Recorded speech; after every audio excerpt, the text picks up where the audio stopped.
All right, let's dive into how someone might think about finding medicine in a ruined world. The power's gone, clinics are overrun, and even tiny injuries feel like looming threats. Bacteria have basically become the new overlords of the apocalypse.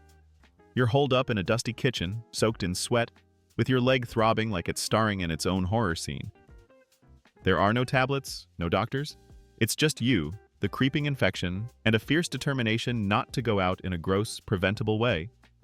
But don't panic, because we're about to talk about molding a potential lifesaver in a purely story-based scenario.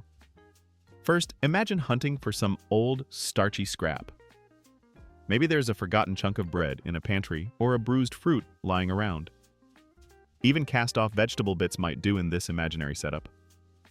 In the tale, you dirty it up a little to encourage growth. Yes, using whatever is available. Cleanliness is a distant memory as you tuck it somewhere warm and damp in this fictional world, or maybe it just ends up close to your body for added heat. Then a few days pass. If a greenish fuzz appears, you've got penicillium mold. But if it turns pitch black and reeks, that's clearly a bad sign in the story. That would be the dangerous, unusable stuff. It would end things quicker than the problem itself. Next, the narrative shifts to the messy collection phase. Mash that moldy mess into a salvage jar with some heated water. Strain this liquid through any available clean fabric, such as a shirt sleeve or an old sock. Allow the filtered liquid to ferment for 1 or 2 days in a dark location. Bubbling signifies either successful fermentation or potential catastrophe.